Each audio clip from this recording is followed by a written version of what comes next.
Ekoromogi sa adek mar otieno chenro en mar oimore intiere kama kare mar mondo mi yud weche manyien to kod chenro mwan godo chieng' makawuono weche manyien mag oimore wantiere kod mathoth chieng' makawuono weche mag siasa koni kod kocha. Jatend piny Kenya William Ruto dhi nyime kod chenro mar nyota kaka kawuono intiere gwenge ma kadho adha nam chumbi.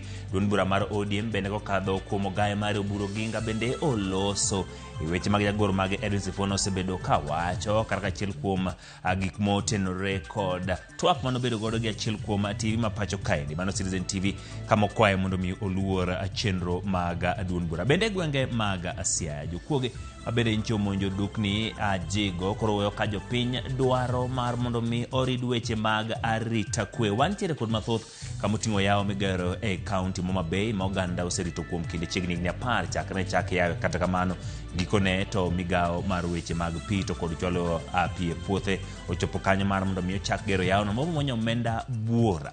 Magi to kod mamoko wantiere kanyo bende kod twak wadhi miriekni matindo tindo kaka inyalo keto dendi obed makare. Fuoni bedo ni ng'atno madhi e tich seche moko ka in tich kori rami wuoche mirwako mibedo kod lit kaachiel kod bedo ni ok inyal bedo gi yot e timo chenro mag mopogore opogore. En ang'o to gin yore mage minyalo tiyo godo mar mondo ibed kod fuong'ruok ka ichwalo chenro magi pile ka pile kata odiochieng' kod odiochieng'. Kete mana ka in chenro mar oimore idhi do magi duto. Kata kamano magi weche maonge pek.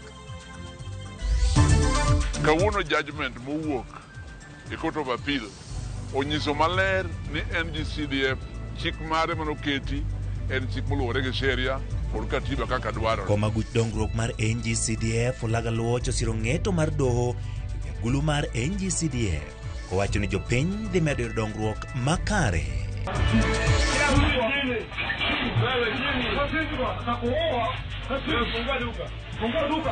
Mosonga mane tongo bwana ni kakwa tingo wangata nene utongo bwana ni beti mokwongo then gidonjo iye chiro majigo yuaga rita ma onjaore chiro no kalure gi kuo maragoko manyotim e chiro no.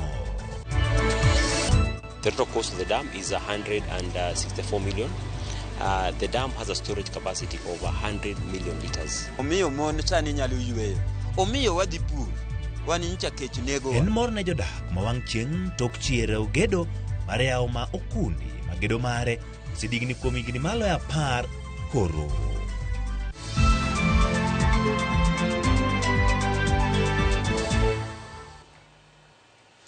Machiegni nyakwara mogilayo duto mag tudruok gin moyaw kendo nyalo go kodwa mbaka 3-6 nono yudowa achiel kachiel e YouTube, Facebook achiel kod X mar Ramogi TV. Wago kod mbaka mi apachi weche mopogore opogore madhi bedo ka wantiere godo odiochieng' ma kawuono. Nyinga Ochieng' Emmanuel, jaloko marwa en Belinda Phillips. Bed kodwa chakruok nyaka giko. Ka wacho gi weche motenore kod omenda en kokalo center michwale report antiere weche motenore kod piny owacho ma pacho kaendi kokalo kuom center michwale pod omenda wacho kanyo ni giketa yanga nyinge jo Kenya maromo 13 magi wacho ni otudore kod weche njore kendo siro jonjore e yor omenda. Piny owacho pacho kaendi kokalo kod center ma ichwale lipod omenda oketa yanga nyinge jo Kenya maromo 13 magi wacho ni otudore kod weche mag njore kendo siro jonjore e yor omenda. Gin ji machal nade anyakwaro mga jwang' ka wang'iyo kaendi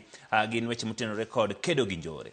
Jomomiyo kum gin jok makoro piny owacho gonegi okum e wechegi mag tiyo kod omenda. Wantiere kod Violet Kemunto Omoyo, wantiere kod Juma Ambare, Zakaria Kamal Sufi Abasheik kod Jamal Abdi Mohamed. Gin jogo ma ogo kum nikech chal ka gin jok mosebedo ka chwalo omenda mitiyo godo weche mag siro njore pacho kaendi.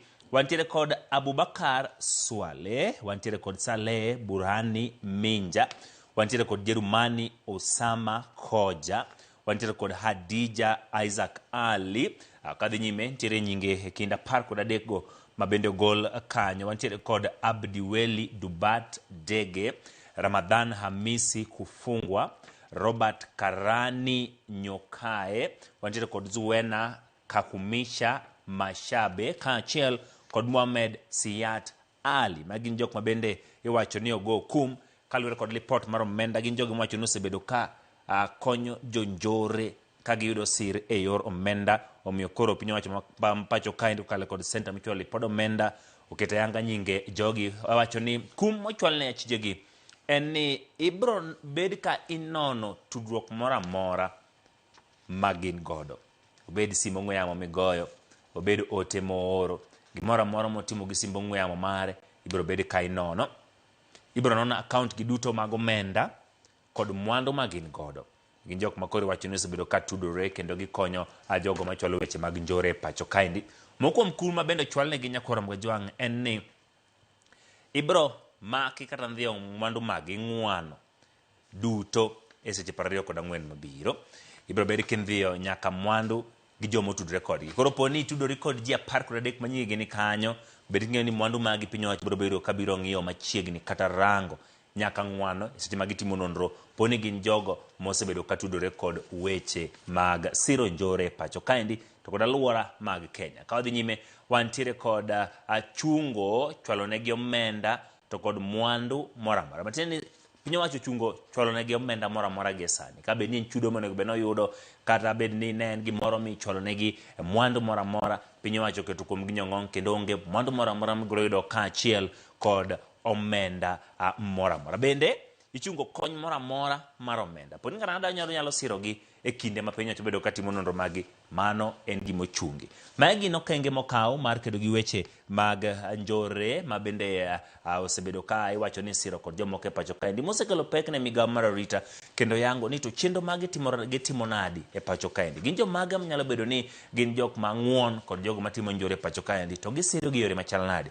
Omiyo piny owacho golo nyinge mar ji 13. Ji 13 go nitiere kum mopogore opogore momigi kanyo. Ibiro bed king'iyo nonro magi kaka bed ni giloso e yor sime, tudruok mora mora magin godo, mwandu magi bende ong'wan kaachiel kod jogo ma nyalo wacho ni nitiere kod tudruok margi machiegni kendo nitie gik mopogore opogore ma bende go kum kotenore kod chenro mag. Obedo kwaluwo lipot machal kamaendi nikech piny owacho kokalo kuom migawo mar rito kwe ma iye noseyango ni gibiro kedo ateng' aduwa kod jogo masiro timbe mag njore e pacho kaendi. Kawergi mago ka wadhi nyime en doho yango kendo podho bedo mar agulu mar NGCDF mitiyo godo e gero kuonde chung' od buche ma pacho ka. Doho wito kong'eto mar doho mamalo mang'ado ni aguluno ne tie tok chik kendo dhi ataro gi katiba ma pacho ka. Mar jong'ad buche Daniel Musinga, Francis Tuyot kod Agri Muchelule giyango ni chik mar NGCDF mar higa mag 2015 ok odonjore kata ketho chike mateo ten loch gwenge kata donjore e tije mag piny owacho mag counties kod mamalo.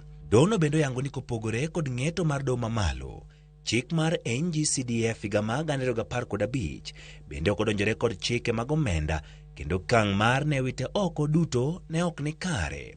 E wi kete tim, doho mar apil oyango ni pen chike kare 43 ka kwan matindo chiko manoyang kaka madhi ataro gi chike nyalo pogo makare ma ok odonjruok gi ting' mare kaka ochane to kod ajenda ma en go ne jopiny.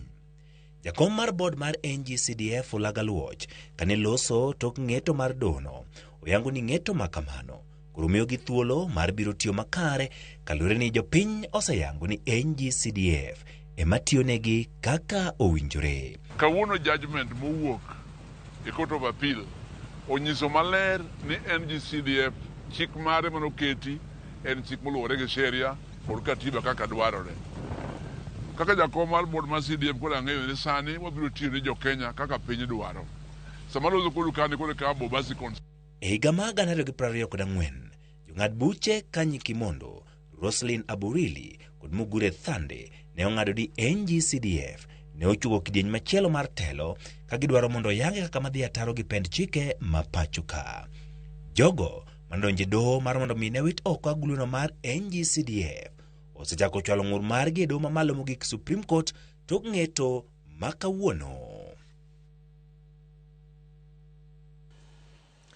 Ogai maduong' bura mar ODM oburo gingo nyiso jagoro maduong' maduong' burano Edwin Sifuna mondo miyo luor winjruok maduong' burano e wi weche siasa ma pacho ka. Kokalo andika ne ute fwambo kawuono, buru bende oseo Sifuna ni en jamiriambo kendo malokore ne weche ne wuon. Magi timore kinde ma ODM nochwalo lokruok e duond burano ne duol mandiko duond buche ma pacho ka. Osebedo kinde mag ywaruok kod gwandruok e duond bura mar ODM. kodoke twak matichariyo ma jagoro maduong' mar ODM Edwin Sifuna e tipo mar Citizen. Ogai mar ODM Oburu Oginga oseo Sifuna kowacho ni owuondo jokanyo kod johera mag ODM ka okopog pache e weche mag ODM kod chung' mar duond burano. E andika ne ute fwambo ma pacho ka, Oburu wacho ni e dweche mosekalo otamo jagoro maduong' Sifuna pogo pache owuon kod chung' mar duond bura kaluwore kod chike mag ODM. Oburu kwedo weche mag Sifuna ni en owuon onge apis kaluwore kod chik, kowacho ni Sifuna ma en seneta ma Nairobi ne okawo telo e ODM mane yo makamano, komedo ni jotelo duto mag ODM tiyo kaluwore kod chik. Dr. Oburu omedo ni en gima inyiero ni Sifuna seyo kaka ne odonje telo mar ODM e gwenge ma Mombasa, ka Sifuna owuon ne oyudo lemo mare mane e yo makamano e higa 2018. Oburu kenye kind ODM gi UDA kowacho ni Sifuna ng'we e chako ikruok ne yiero ma higa mabiro. Osiemo Sifuna owere gi duond buch ODM e wi wach demokrasia, kowacho ni demokrasia ok en duruok. Kuom kinde modhuro koro, jotelogo mag ODM osebedo ka yware ng'ato ka ng'ato ka golo chung' mopogore e wi ng'ano mowinjo ta bendera mar ODM e yiero ma higa manyien, ywaruok ma ok nen ni dhi rumo machiegni. And that presidential candidate is clearly stated in the constitution of our party, and it is the party leader, and it is the party leader speaking. I am the presidential candidate for ODM if ODM decides that it goes it alone. Do you know, Yvonne, some of them have had people saying here that the party leader is the automatic presidential candidate. That is not what the constitution of ODM says. The constitution of ODM says the party leader shall be the person who was the presidential election in the previous election. Magi timore e kinde ma jandik duond buche pacho ka John Cox Loriano Kou opodho lokroge ma duond bura ma ODM notimo e nyasi mar yango higni 20 manotimore Mombasa. Jailieta, Ramogi TV. Jotelo mag siasa motenore gi riwruok masiro piny owacho koro siemo wang' jatend piny machon Uhuru Kenyatta kuom adhi gi kit siasa machal kama tungo telo masani motele kod jatend piny Kenya William Ruto. Jotelo mag ODM gi UDA olero ni gibiro dhi nyime gi tiyo kanyakla mano ni gisiro Ruto lwedo e telo mar ariyo, kata kodoko ni duond bura mar ODM to gie sani kalo e apaka miwuoro. Jafwambo marwa Eric Owenga nigi mathoth. Kweth mag josiasa masiro lwedo sirikal e bore ka koro chako ramo ni ok gibidok chien e dwaro margi mar tego osiepe kind duond bura mar ODM gi UDA. Kako okang' mar tego mbi mar jatend piny Kenya William Ruto e bore ka, kweth ne owuok tumuso gi jatend piny machon Uhuru Kenyatta ma giywak ni chal kama geto thung'o mokalo tend Ruto. As the fourth president of this republic, you're the only living president. It is time for you to think Kenya, not to think revenge. You know that the other side has nothing to offer. This side of William Samoei Ruto has a lot to offer this country. William Samoei Ruto has worked so hard for this country. Jatend piny machon Uhuru Kenyatta ma bende en jakom mar riwruok mar Azimio la Umoja yande timo lokruok moko e lemo mag kuku mar riwruogno, lokruok mar duond bura mar ODM kokalo kuom jatatije mare Oduoro Ng'wen gi jood bura moko koro kwedo mokalo. Mimi kama mtu ambao niko kwa National Executive Council ninasema wakati imefika, we call a National Executive Council meeting na sisi tutujitoe kama ODM katika Azimio. Jood burago mane oloso romo kod johera mag duond buche ariyogo mabore ka ramoni kata nade to dwaro margi maneno ni Ruto oyier e telo mar ariyo nyaka chopi. Mumeamua kwamba ni broad, si nyinyi ndio mmeamua, si nyinyi mmesema it's okay, mumeweka tick. Sasa kama nyinyi mumeweka tick na nyinyi ndio wadosi wetu, sisi tutasema nini? Kwa hivyo mimi nawaomba tuzidi kushikilia rais, tutembee naye. In recognition of the efforts of the women empowerment through the programs that have been brought by this government, Nairobi in one accord says that the Nairobi tune shall be a broad-based tune and nothing else. My friend, you are already impeached, I can tell you. You will not matter in tomorrow's election. I can tell you. Somebody is cheating you, but look for legal counsel from some of us. You are impeached, you are deposed, you are gone. Okang' mar riwruok e kind ODM gi UDA nenore ma osebaro duond bura mar ODM e kidienje ka kweth motele gi jagoro maduong' mar ODM Edwin Sifuna to ramoni e giko dirani gibiro chako limo gwenge mamoko e Thuruka ka gilalre gi jahera magi. Gino ma kweth matiyo machiegni gi ogai mar ODM Laktar Oburu Oginga okirone lwete. Mukiona our party leader anaenda kunegotiate, don't think when he's walking slowly. Negotiation is about the ability and the mental ability of an individual. Sisi leader wetu ni Dr. Oburu Oginga. Tunafuata mwelekeo ya our party leader Daktari Oburu Oginga. Wangapi wanafuata mambo Daktari Oburu Oginga? Yes. Na sisi tuko na structures za chama yetu. Na nimefurahi pia vile vile kuna structures za chama ya UDA. Hapa Nairobi tumekubaliana kufanya kazi pamoja. Gima koro rito neno ni ere kaka duond bura mar ODM gikone to biro go e yo machalo nade kalure kod apaka mayienge gi sani. Seche mafuok medo mienjo e duond bura mar ODM mokum jotelo mag ODM oramo ni gibiro chung e tok ogai mar ODM Oburu Oginga kachiel kod paro ma en godo mar siro twak e kind ODM kod UDA matelo ne yiero ma higni 2017. Eric Owenga, Ramogi TV, Nairobi. Jatend piny Kenya William Ruto nyiso tend kweth makwedo piny owacho mondo mi owuog oko kendo chiw ler ne jo Kenya wi chenro mag dongruok magichano chwalo ne jo Kenya ma ok mana timo campaign mar dwaro gole apisi. Ruto ne loso od bura manyali Mombasa kameno bagi nyasi manyota mar chwalo omenda mag timo ohala ne rowere moa 600 mawuok e kaunti ma Mombasa, Kwale kod Taita Taveta. Jojaoko nigi ler. E odiochienge mar ariyo kadhodh nam chumbi, jatend piny Kenya William Ruto ne otimo limbe e kaunti ma Mombasa, kuma ne otaye chenro mar chwalo omenda ne rowere mar timo ohala kod dongruoge mamoko. Kae, jatend piny Kenya ne otiyo gi thuolone mar sayo kweth makwedo piny owacho e wi chenro mar dwaro bago ng'anyo.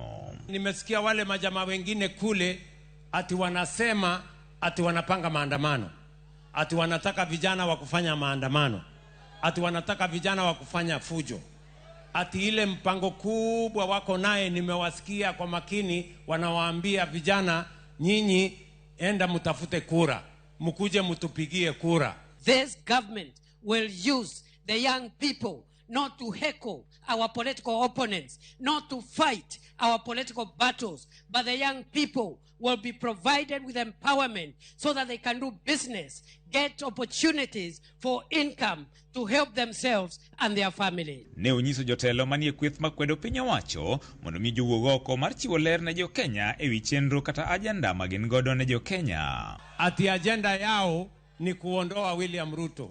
That is the only agenda they have.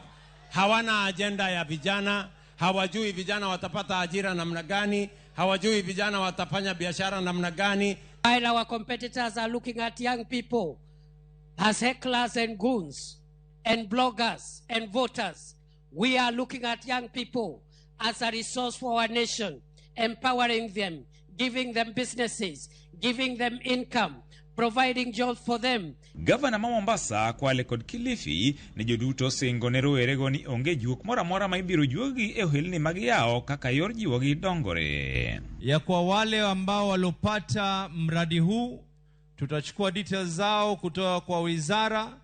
Mambo ya leseni yote, kutakuwa hakuna mambo ya leseni kwa biashara zetu. Kwenu nyinyi tuongojea sasa muwe wafadhili wa nchi yenu hapa Kenya. Wakati hela mmepatiwa, mmeipatia adabu. Na kuipa adabu ni kuitumia vizuri. Ametutengenezea hii. Sasa sisi kama magavana yetu ni kuendelea kuwasukuma ili kazi zipatikane. Leo umepata hii yenye umepata leo, uendelee kesho uajiri na mwingine na mwingine na mwingine. Isecheka gogo, rowerego ne okwa mondo mi oti makare gi omenda mag yudo mar chuogo thuolo mag tije kendo kaber to gindik rowere wetegi. Tunaambiwa tengezeni ni grupu sijui ya watu 50, watu 100, mnapatiwa 50,000, mkigawagawa mnaweza kufanya biashara kila mmoja. Lakini leo kama umepatiwa 50, leo unapata 25, haikati unafuliza, haikati na M-Pesa, haikati na M-Shwari, ni Hamadi Kibindoni. Basi kama mama yenu mimi nawaomba, hizi pesa musiingie kule kwa starehe zingine, tunazielewa hizo. Mara umepata unaanza kutafuta kamrembo, unaanza mistari. Hizi pesa si za mistari. Tumeelewana vijana? Magine wachi seche gima bende rowere go ne ojiw mondo mi otangi jo siasa makidek tiyo kod giang'aya maonge dongruok moro amora. Wengine wametumia vijana wa Kenya kwa muda mrefu kama mabloggers wa kwenda kule mitandaoni kuwasifu hata kama hakuna kazi wanafanya. And we know wako chini sana. Ndio, they cannot develop any plan. That is why they are hiding behind one term, sijui Kasongo, sijui must go, sijui nini. George Aoko, Ramogi TV, Mombasa.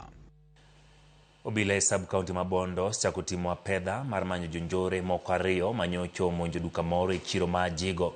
Komano Regi Magina kido mar AK47 kendo lal gi omenda ma ogana 140 bang' wuoyo wuon dukano kod hinyruok e bade. Kaka Steve Biko lero, tipo ariyo magwang' dede yango kaka jonjore go nomonjo duka moro mokwongo e Laksa Beach mar otieno motelo ne monjo Ezra Gumbe dukane ma Jigo. Wuok tich tarik 2 dwe mar 2 e Laksa Beach gideka 36 Ezra Gumba nitiere duka gi jotije ne 3 ka gigoyo kwano mar loro tich. Apoya nono jonjore ariyo monjogi ka achiel omanre gi ojalo e kinde ma machielo to ochopo koting'o magina kido mar AK47. Mana kadiemo wang' nono achiel kuomgi pamo jotije mag dukano gi ojalo kendo giduto gidhi e lo kaluwore kod chik ma jonjorego ogolo. Bang'e to tipo mag wang' dede yango kaka jonjorego thothni mar yawo duka kendo bang'e to gichuno Ezra mar chiwo omenda duto manoriko osemako e odiechieng'. Bang' thuolo maromo dakika 2 saa 5 gi dakika 38 jonjorego wuok oko mar duka kendo achiel kuomgi duoko ng'e yamo midiyo gi lwedo ne achiel kuom jotije mag dukano kama achielo to ting'o jwala moro ma majan e lwete. Bang' nyiriri machuok jonjorego duogo kendo dukano ka koro giramo ni nyaka Ezra Gumbe migi omenda duto e kinde ma Ezra to ywak ni lwete odong' nono.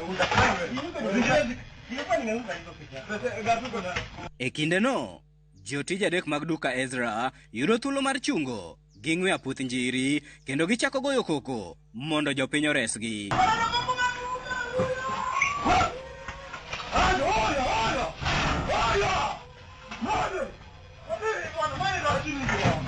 Kae ema jonjorego wuok e duka kendo giidho apiko ma jariembo mare noriko ritogi. Kaluwore kod monj makamano, Ezra Gumbe wacho ni noyudo hinyruok mopogore e fuoni mag dende kod wito omenda mohewo gana 140. Sama ne jogo atakwa, noyudo lal e mwandu mane wan godo kaka an jo ohala usi toke kae seche go nani tich kaka pile. Koro sama ne atakwa noyudo kana uso noyudo lal mar 140 to 150 kaka uso ga. Naneno gi sama gidonjo kata sama ting'o wang'wa ni waneno gi mosong'a mane tong'o bwana ni kakwa ting'o wang'a ta nene kotong'o bwana ni beti mokwongo, then gidonjo iye giteko. Sama ne jabeti ni odonjo, jabunde ni odong' e dhot, then gidonjo gite iye. Sama ne gidonjo ni manwa yudo thuolo mo escape. Bang' goyo lipot ka obila, Ezra kod jowete neno ywago rochruok mar arita kwe e chiro ma Jigo ka giwacho ni kweth mopogore mag jonjore osebedo ka monjogi kendo rocho chenro mar ohala e chiro no. Higni mok tin ne higni 2 an maloso kani nabedo attacked magi jokwe kata jonjore nomaya pesa manyaka gisani pokarika wapoda kwano lal mane gimaya kendo ne gitong'a magiweya gi injuries. Gisani wan gi shida mar insecurity a Jigo ka nikech mokwongo station maro ma kutiende ka onge mtoka manyalo miyogi patrol malong'o mondo mi wayud arita mapiyo. Ewi mano, ne gikwayo obila mondo oruch chenro mar timo nonro mane ne giyudo ratichgi kendo achijego yangi. Mar kamera nitie kendo wasetero negi gin godo ma jogo gin joma samoro gin ma joma ji ong'eyo. Koro akwayo mondo otim nonro mondo adier obedie. Nikech gima kamano kendo bedo timore ng'ama tiyo matek matimo gike iyudo ni mae kamano to lal dhi kamano. Konego dhi nono kamano onego yudgi. Omiyo wabuok makata sani waluso to waluor waloro chon to light bende onge makata dine bed ni light nitie jogo dura neno chon nikech no gin jomo biro sechego. Tipo mar wang' dede machielo, kweth achiel mar jonjorego nomonjo duka machielo otieno mar tich ariyo tarik 3 dwe ni e lak saa 5 wang'e, gino makelo penjo mathoth ewi jonjorego.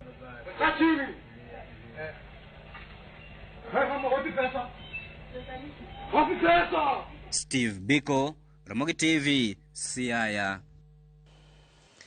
Ramogi tok report mowuok e gwenge mag Ajigo wakao yueyowa mokwongo kikiri mabor odwentiere kod mathoth e chenro mar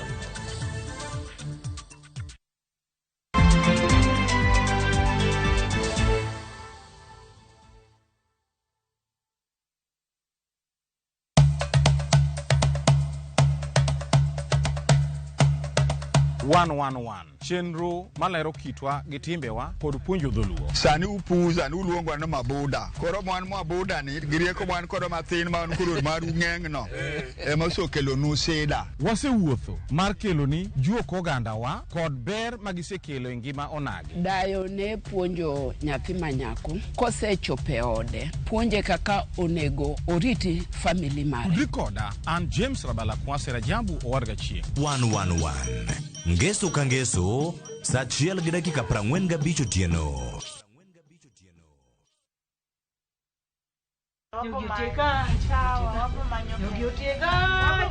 Ka ng'ato timo timbe maundu, joot riwore e dwaro ng'ado bura makare. Idhi fulri, afuli amikel pesa mise usogo gi kot. Ich lach. 1010 duok gi 20. Bashon ka yuda par? Keto kata 50 kin godo kanyi. To adiera e taya e mudho. Itiro masani bulu gi ukora mang'eny. Dawe, watemo hustle, watemo kedo kwane mesa. Kata kamano, jowasigu ni machiegni moloyo kaka giparo. Ati tiji kawang'o gika masenyiewo mathagorago nyathino ola monego aket mane ka polis. Be ibiro ng'ad bura e yo makare e wi Nam Cinema mana Ramogi TV.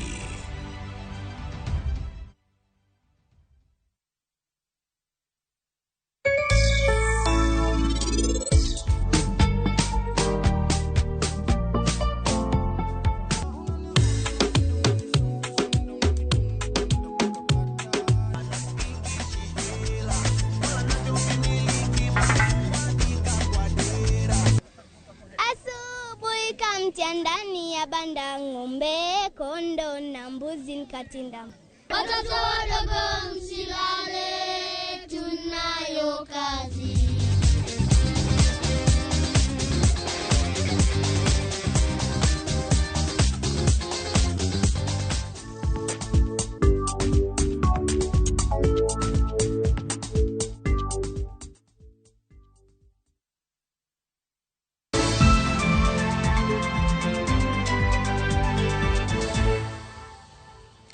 Machiegni bath chanjo mag tuo mag kansa mamako dhod nyodo ma piny owacho chiwo nono ne nyithindo manyiri koro kethore kaluwore kod kwan matin mar joma okawo chanjono. Riwruoge lakteche mag nyithindo koro onywako lwedo mar jonyuol to nyithindo e chanjono ma gipako ni ber kendo okel midhiero moro amora e ngima ng'ato. Simfros Okinda nigi ler. Lweny mar kedo kod tuo kansa mar dhod nyodo pod ni mabor gi rumo. Kaloni thoth jonyuol e pacho ka oserem tero nyithindegi manyiri ne kawo yadhno kata obedo ni sirikal chiwe nono. En gimomiyo moko kuom yedhego ochako kethre ka lakteche wacho ni piny Kenya en achiel kuom pinje ma koro dong' chien e lweny mar kedo gi tuoni. Kenya, we are not doing very well. The target is that by 2030 we should have eliminated cervical cancer across the world. The only country that is currently in line to doing so is Australia, closely followed by the Netherlands, which is not quite ready to meet the 2030 target, but is probably the second closest. How did they achieve this? Vaccination. Cancer of the cervix kills about 3,500 women every year, okay? and about 5,500 new cases every year are diagnosed. So the call right now is all of us, let's come out, let us support, and the conversation is not just about the ladies, the men in the house. Let us hold our women hands and let us do this together. Thank you. Boma bugul mar Capricorn riwruog lakteche mopogore koro nywako mar jiwo jonyuol oter nyithindegi e chanjo makamano kagilero ni chanjo no ber kendo ok nyal hinyo ngima dhano. We directly address the concern that HPV vaccine causes infertility. I would like to rectify that. We actually have studies that have been done in this country. We have the Kenshi study that was actually initially there to ascertain that the single dose vaccine is sufficient, and one of the things that they've been able to record is that majority of the girls they vaccinated, having started at age 17, 3-4 years in, some of them are already parents in that short time. I want to put it clear from a professional point of view that this vaccine is actually 98% effective, okay? And I must insist that it's 98% effective when given between the ages of 10 to 14. However, we are also saying this vaccine is also quite effective even for those who missed the vaccine, for those who did not get it at 10 to 14. Kamano bende nyiri mosekalo higni 14 kaachiel koda yawuoyi bende jiwo mondo kaw chanjo ni ma bende konyo e geng'o nyuolruok mag kansa mamoko e del. We are still in the process of trying to see whether in the next few years our advocacy may have supported vaccinating even our boys. But we do not say that they are exempt. Boys also face the HPV challenges. They may not have a cervix, so they will not get cervical cancer, but we know they can get penile cancer, they can get anal cancer, and HPV actually causes many other cancers, including oral and laryngeal cancers. It's not just restricted to the cervix. Chanjo makamano ichiwo dozi achiel ne nyithindo manitiere kind higni 10 nyaka 14 ka jomadongo ne kanyo to ibiro mi doses 3 kaka chon. Laktechego singo matiyo kanyachiel gi jokanyo mamoko kendo kolo e gwenge mapacho ka neno ni ji mathoth okawo chanjo ni mar reso ngima oganda. Timfros Okinda, Ramogi TV. Paro mopogore opogore nomienjo e kinde romo ma galamoro mano bagi mar kawo pach jopiny kotenore kod wach piny owacho dwaro uso shares magi mag Safaricom mar matamala 15 ne kambi mar Vodacom, mana kaka ripota mar Millicent Adhiambo lero no.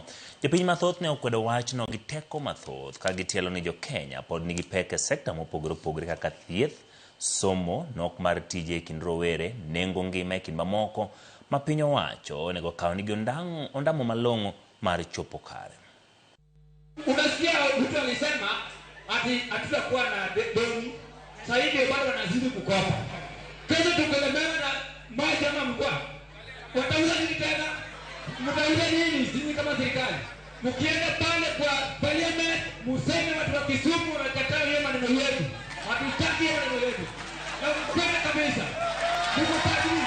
E kinde romo mar kawo pach jopiny kawuono e kaunti ma Kisumu kotenore kod wach sirikal dwaro uso atamalo 15 mag shares gi e kambi mar Safaricom. Jopiny noyuoro karomgi mar golo pachgi kendo kane giloso thothgi ne okwedo wachno e okang' mamalo. Unakuta mtu tumbake ninakula na sisi kama kazi tunapoteza. Serikali siku hizi tuko clever. Pesa tuko clever. Gilero ni sirikal pok ne okawo thuolo mar chiwo ler ne jopiny e wi kaka omenda osebedo ka itiyogo e yor neno ni jo Kenya duto oyudo dongruok marom ka weche uso mwandu jopiny to giliero kinde ka kinde. I decline. Why? We don't have the integrity in the Kenyan government in terms of how they operate their things. One, sahi mnatuambia mnaiuza. Previously, the Kenyan government was owning 100 shares. They have not explained to us how the 65% was used and what it did and in which region. Tell us the things you want to do with this money. If it is an idea that defeats logic, we will agree. But as at now, the point is not full. Ninauliza, hii mambo ya kuuza vitu ya serikali umetoa wapi? Ulikuwa unataka kuuza Jomo Kenyatta Airport kwa mtu anaitwa Deni. Hii mambo ya kuuza vitu ya serikali umetoa wapi? Jamani, ukauza hata wananchi. Wachno bende koro nonyuolo penjo mathoth moting'o kadibedni shares go oseusi kende mabiro chulo omenda ma osebed ka isirogo rowere e chenro mar Nyota to iwuondo jopiny. Unajua mimi nashangaa. These people are very funny. Now they have come to us. They want us to sugarcoat this thing. But truth be told, hii kitu ishauzwa. Hii kitu ishauzwa. But kuuzwa hiyo, nataka niulize, mimi kama mkaaji wa Konene, nataka watu waambie ni vijana wangapi ama ni kijana mgani ako kwa hiyo committee, kijana mgani atabenefit from that project. What game are we playing? Ingekuwa ni kujenga hizo infrastructure, electricity, whatever, munge provide the jobs for the youth. If Nyanza only in youth walikuwa 220 million, what about the other regions? Hiyo pesa yote ni milioni ngapi? Sasa hivi tunauza 15% from Safaricom. That is a big Nyanza job. I oppose. Jopiny mamoko to oko nigi nyalo mana siro wachno mana kapo nono omenda mabiro wuok tok uso shares go ibiro ti godo e bero sectors mopogore ahinya to mag thieth kod somo maonge mibadhi moro amora. A support mondo us Safaricom tan gi weche ariyo madwa wacho ne jotelo mar sirikal niya wan kod shida e weche mag SHA. Wan kod nyithindo manondiki e gimiluongo ni Junior Secondary School. Machamo siling 17 kende, odwa no pang godo ot, okendi, obed gi family ne ok ginyal dongo gi maisha. Koro an awacho ni ouse to tere kuonde ariyo madongo ma en somo kod thieth. Jokanyo mag sirikal mane ochung'ne tayo chenro no korka korgi ojiwo jopiny mondo ohore ka gisingo neno ni tok choko pach jokenya duto to dwachgi ema ibiro puodhi kendo ti godo. Kuuza vitu ya serikali hatutaki. Pesa unapeleka wapi? Millicent Adhiambo, Ramogi TV, Kisumu County. Migago ka piny owacho kale migawo mar keyo pi e puothe ochako chenro mar gero yawo maduong' mong'ere ni Okundi Dam mayudore location mar Ambire kar ching'o bura ma Karachuonyo. Yano nigi geno mating'o malo chenro mag pur kod pith e gwenge makono. Yawono magedo mare dhi muonyo shillings million 164 Alia Beach mioler. Chenro mar gero Okundi Dam manitie location mar Ambira e ward ma wang' chieng' ka chud bura ma Karachuonyo ne ochaki gana 2024 kata kamano gedo mare osebiro ka thembo ka koro sani migawo mar kepi e puothe ochako kendo chiro chenro mar gero yawono ma bende dhi muonyo million 164. Yawo ma Okundi no ka otie gedo mare to biro bedo kaka no litres million 100 ka jagoro mongirore e migawo mar kepi e puothe Fantus Kimotho manotimo limbe chuang'e kaka gedo madam no dhi nyime wacho ni biro konyo miere mango gana 20 alworano mabiro tiyo kode miregi kod jiwo pith mar jamni alworano. This dam is being done by the State Department of Irrigation. It started sometimes back in January 2024. The total cost of the dam is 164 million. The dam has a storage capacity of 100 million liters, and from the engineer's estimate and our team from the office, the dam will support at least 20,000 livestock. Normally, the history of this area is that, as you can see, this is a seasonal river. Right now, it's very dry. It normally has water for a period of 3 months, but for another 9 months, it's a whole dry season. So the purpose of the dam is to make sure that we harvest water during the 3 months. Kimotho bende wacho ni gedo mar yawono ka otieki to dhi konyo ting'o malo chenro mag pur e kor gwenge makono kendo puothe moingo ekas 100,000 alworano ibiro ke pi mondo okony jopur manie alworano e timo pur mopogore ward ma wang' chieng'. The dam will also help us irrigate at least 100,000 acres. So also it's going to support other value chains on the food crop area.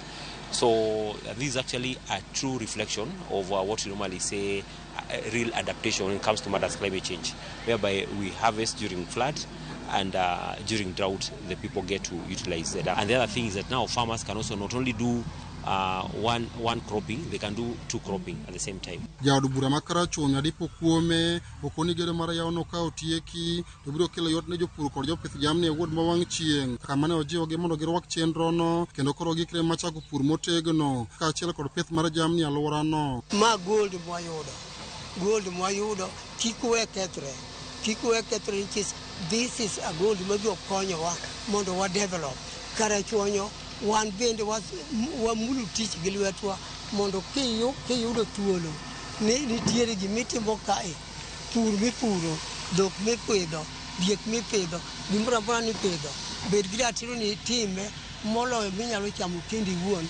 At times we rely on rainwater, but this time around with that capacity of water we may also empower the locals to really produce and specialize in certain value chains that we have for the county. Ka jopiny bende orwako chenro no ka giwacho ni nok mar pie gwenge makono osekelo negi pek ahinya to kinde mag oro. Dam ni wan kaka joma tindo ma e alwora maka wago erokamano ahinya nikech obiro konyowa e yore mag self employment ka watimo irrigation kendo wapuro ka wandikore kendwa. Omiyo mon sani nyalo yweyo, omiyo wadhi pur, wan nyicha kech negowa, waonge kama ne wanyalo puro to wan gi lope, magi lope wadhi pur mondo wayud pesa. And this project an gadieri ni odhi miyo wayudo tije. Mobiro nwa mar irrigation biro konyowa weche mag alot, biro konyowa weche mag nyanya, biro konyowa weche mag pur matindo tindo kaachiel gi jambwa bende yor mo. To pesa no osegol mondo gino ore mbele. Koro ging'inwa kaka gini nyalo ringo mondo pesa ni endi oger gine yo makare ma onge mibadhi more iye. Chenro mar gero kundi dam e wod nindi ma wang' chieng' masani koro sirkal kokalo biad migawo mochune ke pie puothe dhigo nyime e wod ma wang' chieng' kaendi geno nitie ka otieki to biro konyo jopith jamni kaachiel kod jopur mosebedo ka neno matek kaluwore kod weche mag oro. Ali Abich, Ramogi TV, Homa Bay.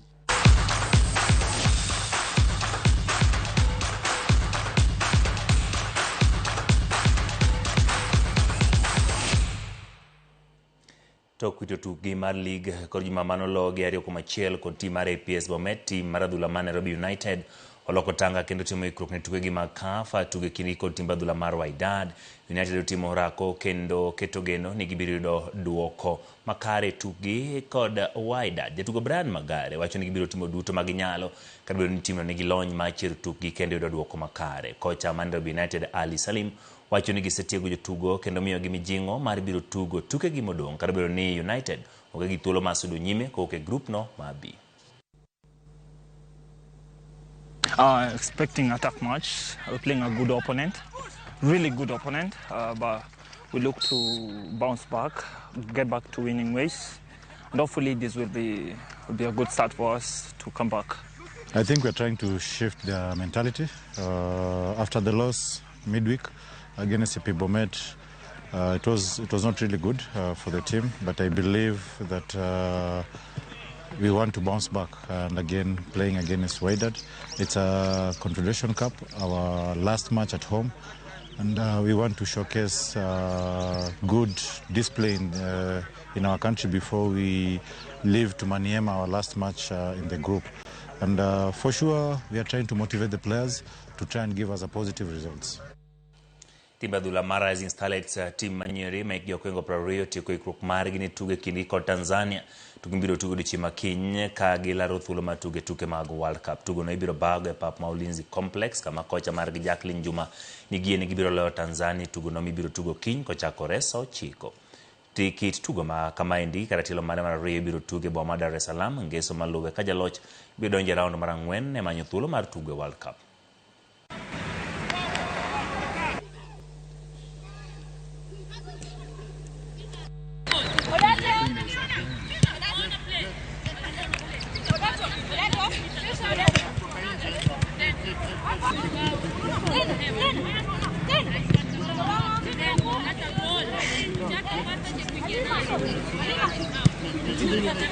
Acha niseme hiyo experience ilikuwa poa. Kwenda FIFA under 17 ilikuwa experience poa sana, na tuliona nini kwa huko World Cup ni kitu poa sana. So tumekuja pia under 20, najua tuna push na najua pia na make sure to push wote na tuweze kurudi huko World Cup. It's all about Kenya versus Tanzania, and it's all about the match. I don't want to look on any other thing. If you win your first match, I think it's a plus for us, and then we don't know what might happen away, but of course we have home advantage, which we are going to use it well. So yeah, we are going for maximum points.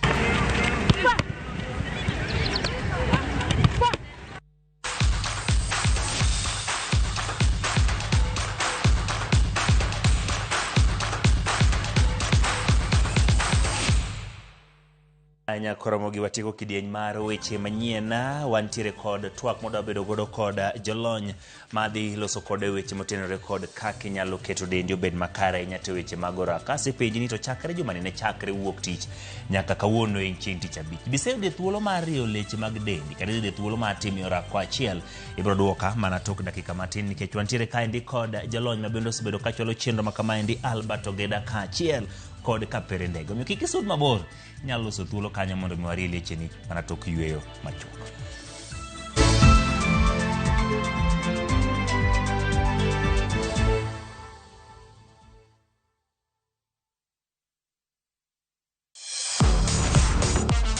Ne thuolo mar yudo weche tuke duto nyaka mopondo mbaka makende mag jotugo kendo mag jomolony weche tuke. Can you believe it? Magite yudore chenro mar pau tuke. The 4.84 kilometers. Nonro matut kod gigo matimre manyien mag tuke duto mawuok e piny mangima. Tudri kod wangeso kangeso Ramogi TV. Kochakore saa 8 odiechieng' ka wami gik motimore pau tuke.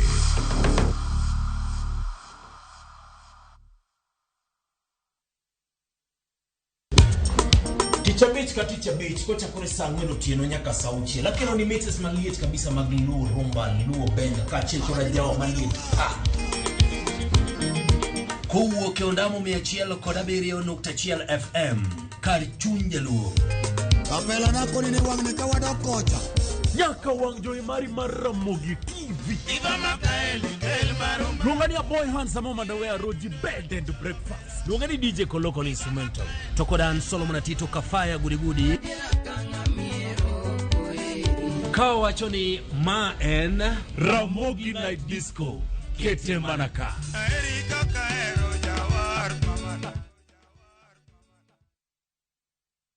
Nyakwa Ramogi, Kenya Eratiel. Raila has a space to say what Gima Jakom Dwawacho. The opposition, nothing like a Supreme Court. Onliet Nyakwa Ramogi. Jumapil ka Jumapil. Ana chungo mama Ratil kadel war piny. Ka adwani wa discuss kaka Kenya dhi. Winj twak magoratil piny. One was a gotten opposition. One was a gotten opposition 50 years. Mae ukiparka kele wich bar moro UDA onge kama pose donje adoni penje bati koso donje kona mane Sachiel gi nus otieno siasa mar piny Kenya en siasa koso dongruok kai kelo ni kod George Bati kik bai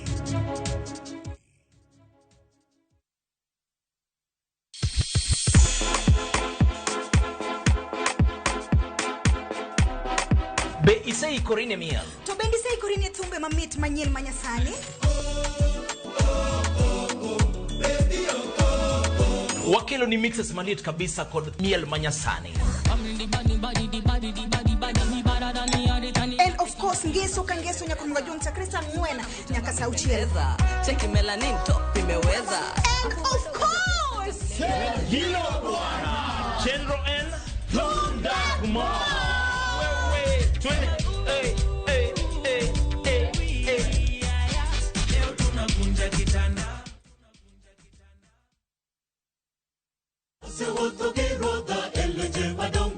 Ma en injili ngima, injili makelo ngima.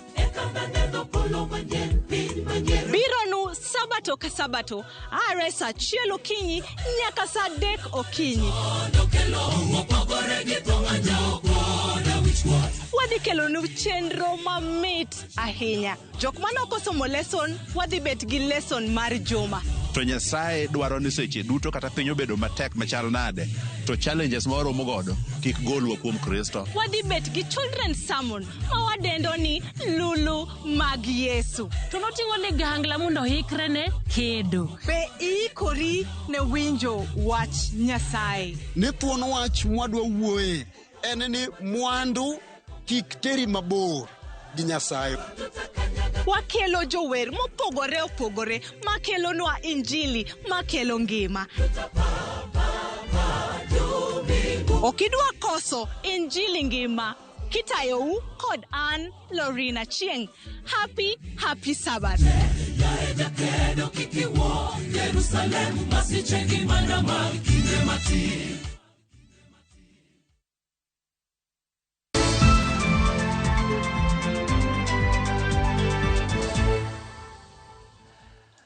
ng'anya koromogi kochakore juma ni tich kati chabich weche manyien mago imoro bedo ka wang'e weche mopogore opogore mag tuke nikech wami thuolo mar mondo mi wayang mago mopondo manyalo bedo ni ok wang'eyo ka wadonjo go de weekend mano giko dira kama wang'iyo ni to tuke bro bedo ka chal nadi matimore pacho ka endi to kod matimore pinje ma ok omiyo dichiema kawuono ka wachako chenro machal kama endi ne wadwaro mondo mi wang'e to in jahera mar Ramogi TV minora Ramogi TV bende ikao ngimani keto kama kare kitimo orako kata kitimo yore mamoko manyalo mi bedo kod fuongruok. Wachak kwano chieng' wuok tich bende timo gimoro ma nyalo miyo dendi bedo kod yo tich ariyo, tich adek, kauno tich ang'wen, tich abich waloro juma kendo ang'eyo ni kochopo giko dira to ng'eny ji en ni okanya yudo thuolo mar mondo mi adhi ariedi. Ndo miyo wantiere kaendi kod jolony mosebedo katimo gigi kendo dwani mondo gimiwa riekni matindo tindo kaka in mena gi lak sechegi kaponi in ng'atno madhi ofis kata timo tiji moro amora pap kamoro amora intiere ere kaka inyalo bedo ka itimo rako kata riyo fuondeni kod leche nikech gik mang'eny masani timo oganda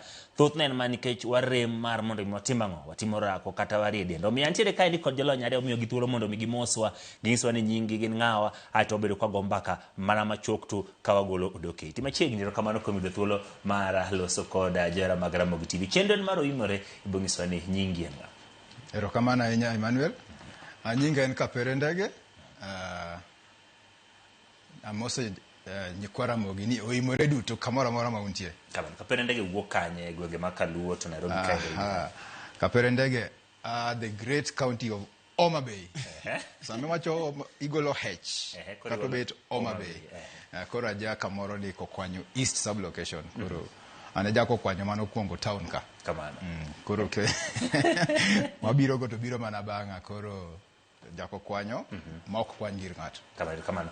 Ibo mi thuolo mar mondo mi yang ma nyingine jogo maneno chenro ma kama endi to mondo nyisgi ni to iwuok kanye gwenge ma kuchocho to gima moko. An erokamano ahinya imre duto jo nyikwa Ramogi an giluonga ni Otieno Ogeda Awuod Ogenya Siaya County kichopo kamon Sega kanyo ane gwena kamano. Acha kodi Albert ano kendo kola mondo ikni zoezi maisha en ang'o mano mi ikawo thuolo mar mondo mi donje weche mag miyo ji moko timo rako to kod gik ma ichimo machal kamane weche mag keto ni obed makare.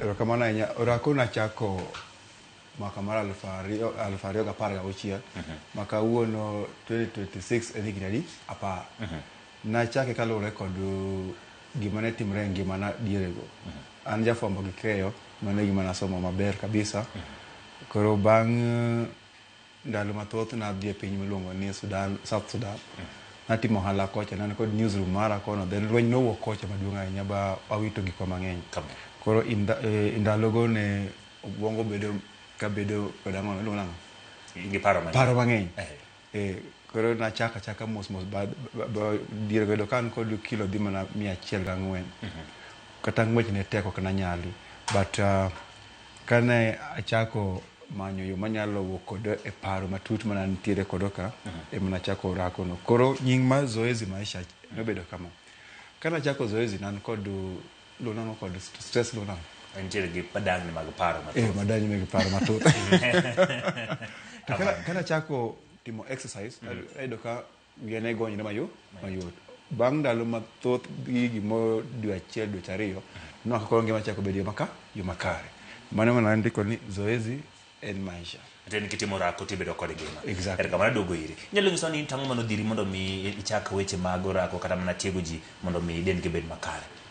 Well an gini nachako ka ne pod akidoro taparo ni gima no inspire mokwongo kabisa kana donje form 1 ndalo manene ka mane ponitiere bullying koro kana donjo to jatieko moro biro penja ni nyinga ga takone ni nyinga Kapere Ndege makosa manatimo ni embe ndege moro ne ni nyinge kanyo to nobukore opada to ne beto ng'ama king'iye to bet na juol moinge kamano tawacho ni kai koro dhi gore matek koro nawacho ni ng'ama wuoi imbe ng'iyo kaka imanori koro natemo manora kode kamano maji oneno mawacho ni jawan no oyiech koro nawacho ni kore kaka nachako giting'o block e bathot kunyo block mane fundi otieko weyo e bathot kamano then kana dongo adhi e college ne wan jochuma mia chuma ting koro ing'e jomo mukuot kama ka then chieng' moro achiel ne wadhi e ng'wech mar World AIDS Day Run Kisumu 21 kilometers ne wadhi ringe ka ne pok atimo orako moro amora ne an adwa tho koro nowang' mana wacho ni ma ok nyalre kendo koro nawacho ni turning point koro nawacho ni nyaka koro atim orako ma is also moting gimora mora koro iting'o chuma iringo but koro gimomiyo na chako kinetic fit ma pod nyien pok obudhe e market ka nikech asetemo orako makagi ka to gima nafwenyo ni orako maber mogik ma ng'ata nya timo e ngima dhano en kinyalo wuotho kinyalo ringo tekni dendino nyalo wuotho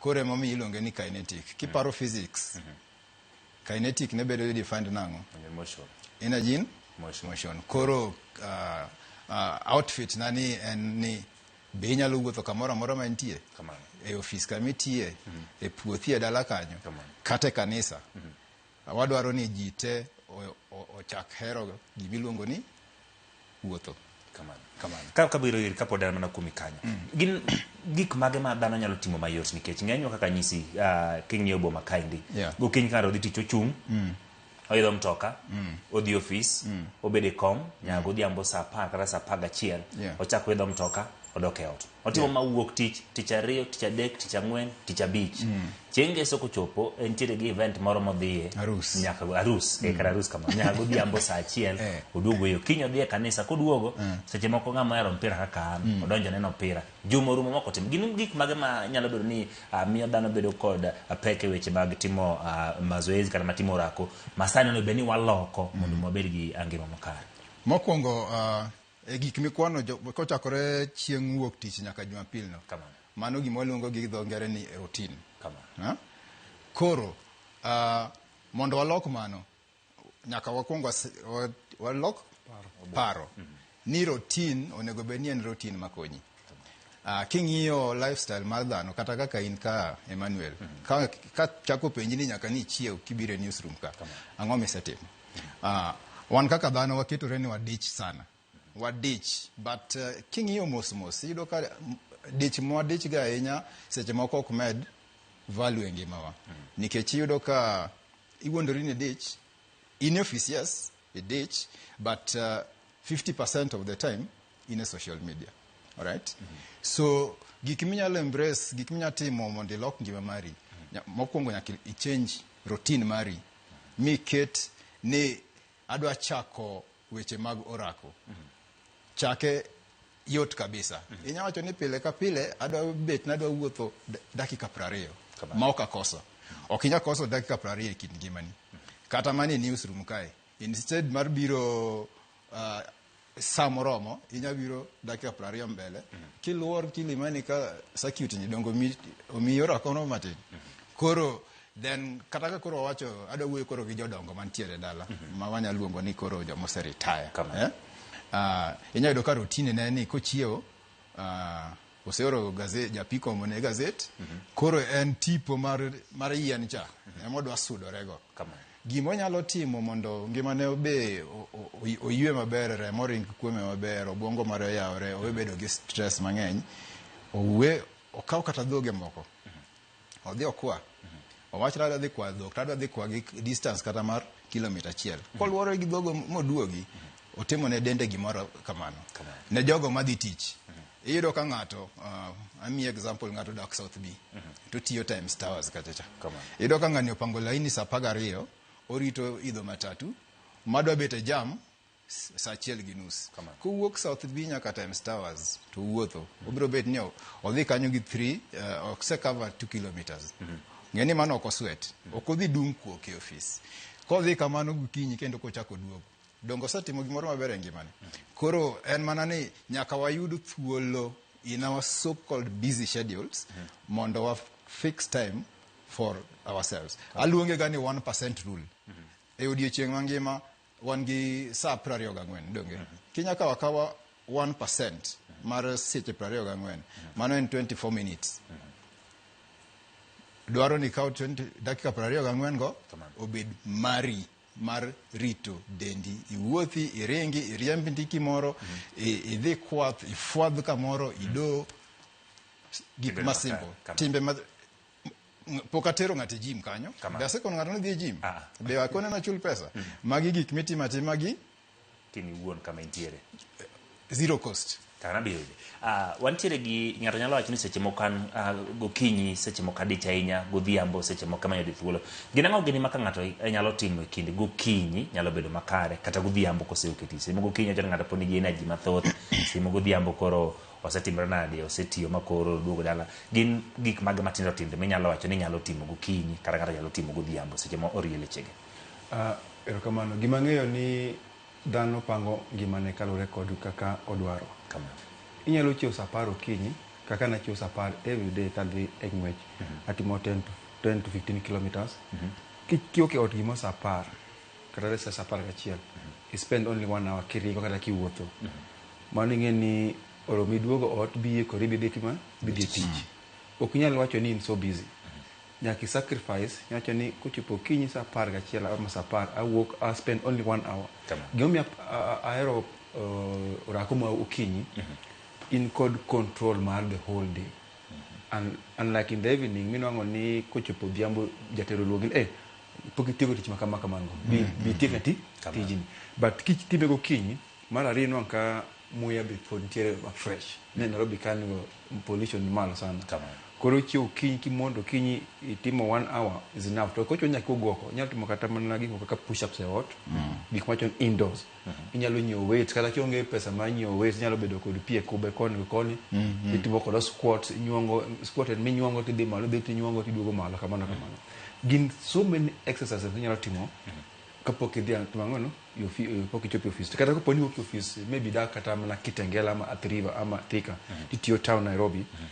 Inyalo titiyo, let's say itiyo Times Tower, 18th floor. Imondo kinyi kingeni thuolo onge to kichopo Times Tower kao iweri kod lift. Ichwado ngele nyaka. Ido wacho lift mawero ni.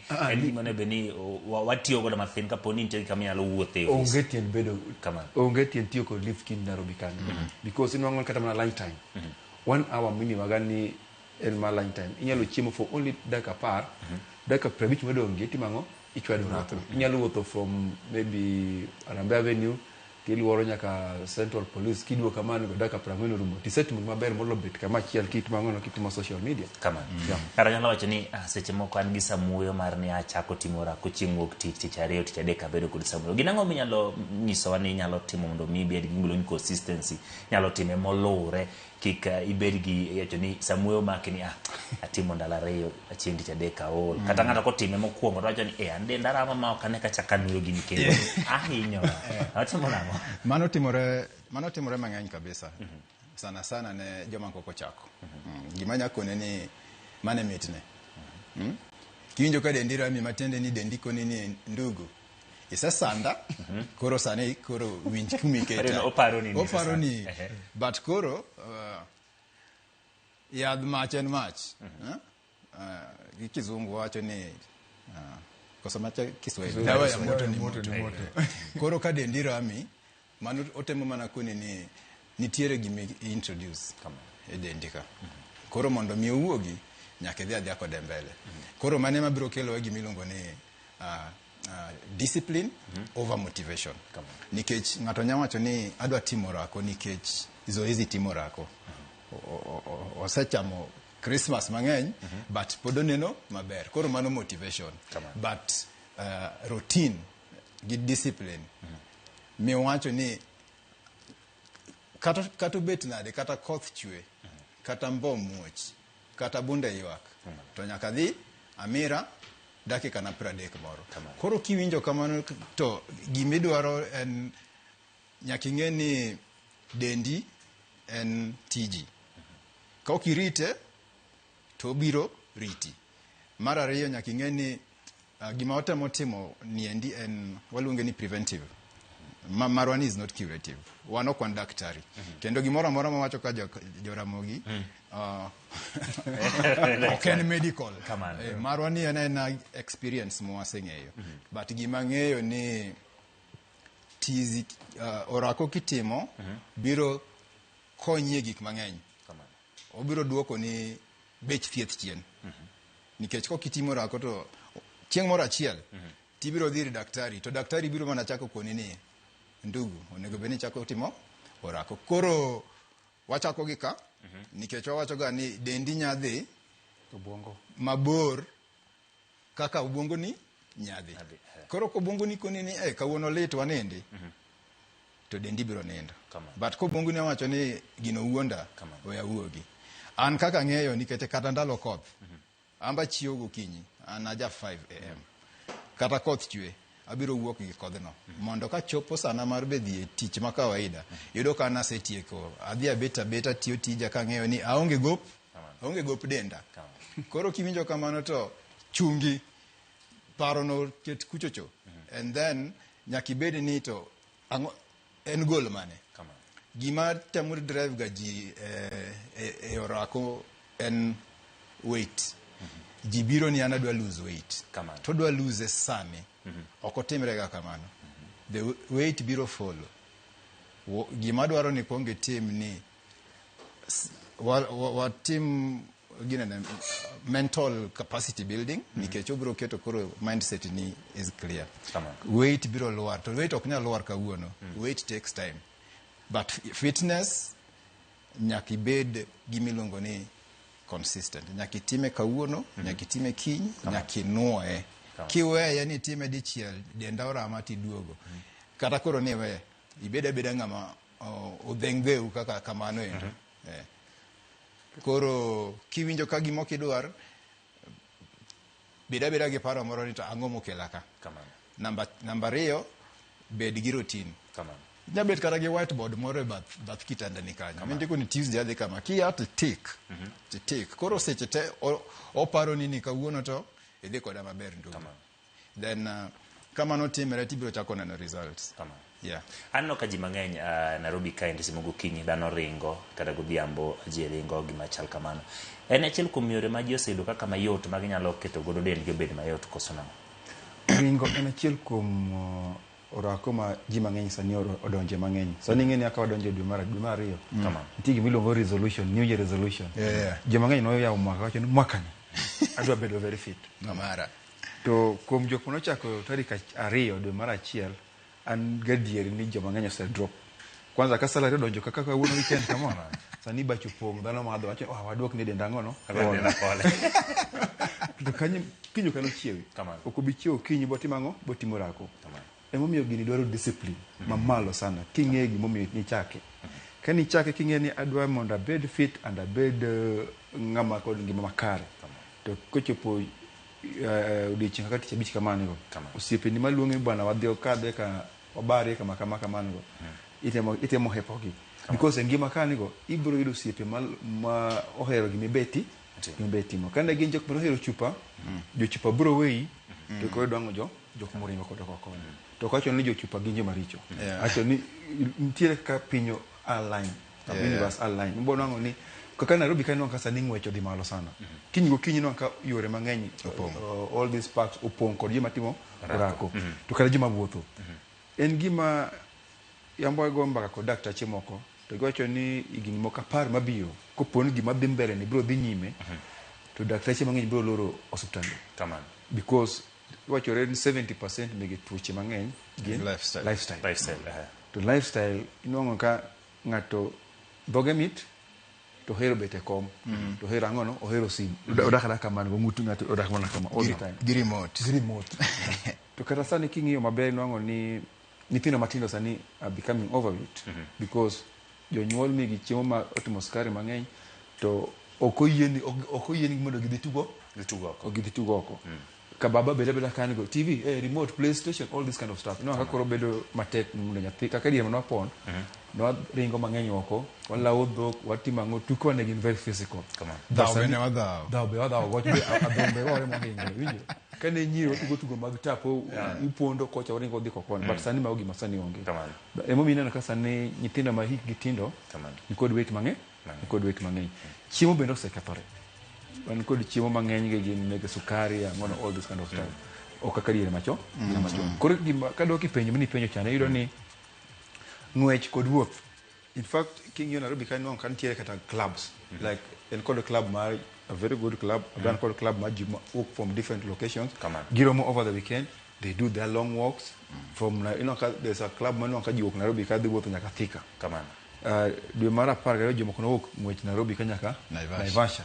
Koro non ka en is the fitness is better attack from all directions. Ka jogo riwo lwedo kamano go is going to be a very big thing. Kawatiko nyalo nyiso ni ocho ni nitere kod chenro magi mitimo gin kuonde machal nade. Joma nyalo dwaro mondo miseche moko gidigi ma ng'eni dhano dwaro ni ayo janga ne loso amanya kama dwa dakika achiel kama ginyalo yudie mondo nyalo konyo gi weche machal kama. Dakika achiel kapok adhi mano to nitie kamoro be madwa medo kanyo kar chiemo kanyo. Kaka wachiemo berach. Emomiyo ineno ka ji owera kanyo nikech ineno del mineno ni del be dwaro no bed gi yweyo. Ok inya kita ni eno grind kata pong karego seche moko itenge tiwe ni wenji no ywe. Koro kaka wachiemo be nyaka wang'e. Ichako fitness chakore e kitchen to rumo e field. Koro kadhi e penjo makori penjo ni ang'o gini matimo. Kane wachako higa gi team na iluongo ni the tribe, kinetic tribe. Gima na wachako ni na wawacho no do attack 2026 resolution manji utimo ni this is my year to kochopo January kaka koro January rumo ni to gisewe. Nitie joma ne osechulo gym subscription for the whole year to poko ne ni kate gym. Alufu chulo 60 kucho. Magara no chul nego nyathi kich moro fees. Koro chenro mawango kaka achiel antiere gi chenro miluongo ni It's Me versus 2026. Waseto programs ne gym ateso joma chako joma ni kare joma gi jomo ng'eyo.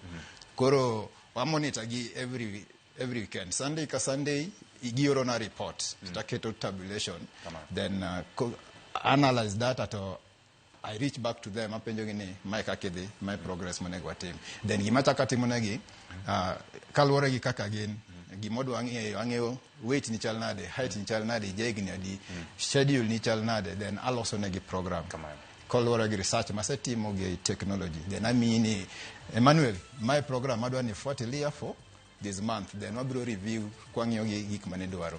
Apart from that nitie gimoro be ma kiyiena atuo ma dakika matin kechwetie wa organize marathon mokwongo Kisumu, ilongo ni Kisumu City Marathon, and gimo inspire wa en sickle cell disease.